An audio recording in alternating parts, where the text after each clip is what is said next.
Assalamualaikum warahmatullahi wabarakatuh, dan selamat siang semuanya. Perkenalkan, nama saya Afni Nur Fadila. Di sini saya akan membuat video slide dari kelompok 1. Sebelumnya saya akan memperkenalkan ketua dan anggota dari kelompok 1.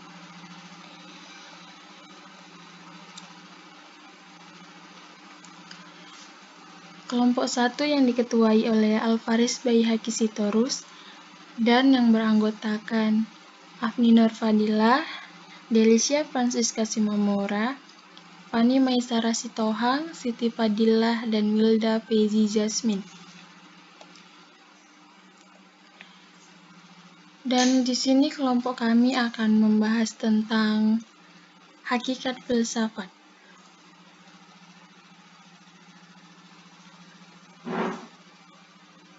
Pengertian filsafat.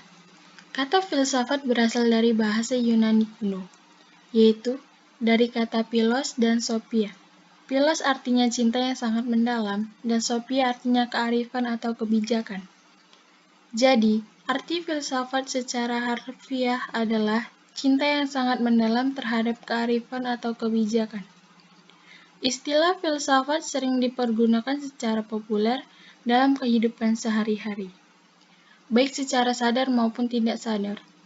Dalam penggunaan secara populer, filsafat dapat diartikan sebagai suatu pendirian hidup dalam individu dan dapat juga disebut pandangan hidup dalam masyarakat. Filsafat diartikan sebagai suatu pandangan kritis yang sangat mendalam sampai ke akar-akarnya. Dalam pengertian lain, filsafat diartikan sebagai interpretasi atau evaluasi terhadap apa yang penting atau apa yang berarti dalam kehidupan.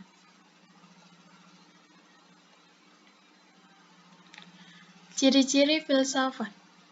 1. Deskriptif, yaitu suatu uraian yang terperinci tentang sesuatu, menjelaskan mengapa sesuatu berbuat begitu.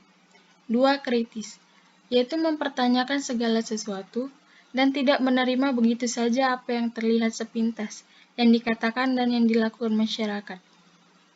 3. Analisis, yaitu mengulas dan mengkaji secara rinci dan menyeluruh sesuatu, termasuk konsep-konsep dasar yang dengannya kita memikirkan dunia dan kehidupan manusia. 4. Evaluatif, yaitu dikatakan juga normatif, maksudnya upaya sungguh-sungguh untuk menilai dan menyikapi segala persoalan yang dihadapi manusia. Penilaian itu bisa bersifat pemastian kebenaran, kelayakan, dan kebaikan.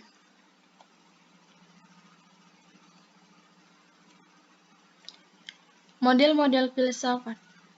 Filsafat sebagai metode berpikir maupun sebagai hasil berpikir radikal, sistematis, dan universal tentang segala sesuatu yang ada dan yang mungkin ada. Dapat dibedakan menjadi 3 model, yaitu filsafat spekulatif, filsafat preskriptif, dan filsafat analitik. 1. Filsafat spekulatif. Filsafat spekulatif adalah cara berpikir sistematis tentang segala yang ada. Mengapa mereka menggunakan cara berpikir demikian? Mengapa mereka tidak mencari kandungan yang tersurat? Seperti halnya ahli sains mempelajari aspek khusus realita. Jawabannya adalah bahwa jiwa manusia ingin melihat segala sesuatu sebagai suatu keseluruhan. Mereka ingin memahami bagaimana menemukan totalitas yang bermakna dari realitas yang berbeda dan beraneka ragam. 2. Filsafat preskriptif. Filsafat preskriptif berusaha untuk menghasilkan suatu ukuran atau standar penilaian tentang nilai-nilai, penilaian tentang perbuatan manusia, dan penilaian tentang seni. Filsafat preskriptif menguji apa yang disebut baik dan jahat, benar dan salah, bagus dan jelek.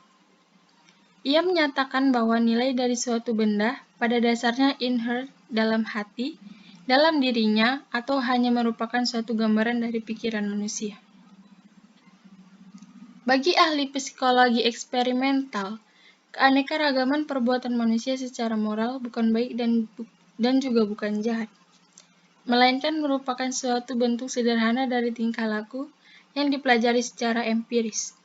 Bagi pendidik dan ahli filsafat preskriptif, menilai suatu perilaku ada yang bermanfaat dan ada yang tidak bermanfaat. Ahli filsafat preskriptif berusaha menemukan dan mengajarkan prinsip-prinsip perbuatan yang bermanfaat dan mengapa harus demikian. Jadi, filsafat preskriptif memberi resep tentang perbuatan atau perilaku manusia yang bermanfaat.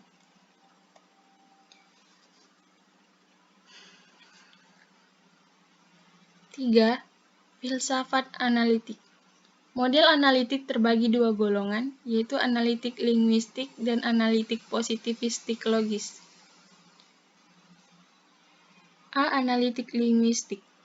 Pendekatan analitik linguistik memusatkan perhatiannya pada analisis bahasa, kata-kata, istilah-istilah, dan pengertian-pengertian dalam bahasa. Pendekatan ini bertujuan mengklarifikasi bahasa dan pemikiran yang ada daripada membuat pendapat-pendapat yang baru tentang hakikat kenyataan. B. Analitik positivistik logis.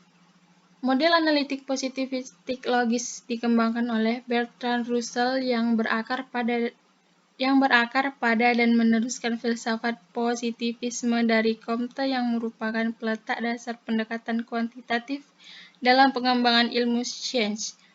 Dengan meletakkan matematika analitik positivistik logis dikenal dengan neopositivisme sebagai dasar bagi semua cabang ilmu.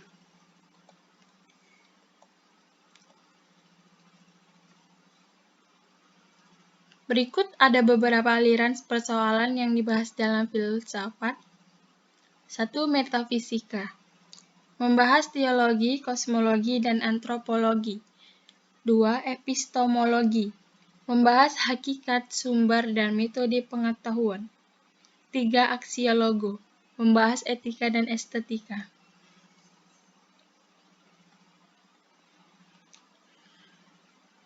Tujuan filsafat. 1. Filsafat berguna untuk membuat manusia memiliki sifat yang bijaksana dan bisa menerapkannya dalam kehidupan sehari-hari. 2. Dengan menilai berbagai macam hal di sekitarnya secara objektif, maka melalui filsafat diharapkan manusia akan lebih terdidik dan mampu memiliki pengetahuan yang luas. 3. Filsafat dapat mendorong para ilmuwan untuk mengembangkan dan lebih mendalami ilmu pengetahuan. 4. Dengan mempelajari filsafat, maka manusia juga dapat memahami perkembangan, kemajuan pengetahuan, serta sejarah pertumbuhan dari pengetahuan tersebut. 5. Filsafat membuat manusia agar memiliki kemauan untuk berpendapat sendiri, mandiri dalam hal rohaniah, berpikir sendiri, serta dapat menunjukkan sifat yang kritis. 6. Dengan mendalami filsafat, maka manusia dapat mendalami pokok ilmu sampai ke cabang-cabangnya.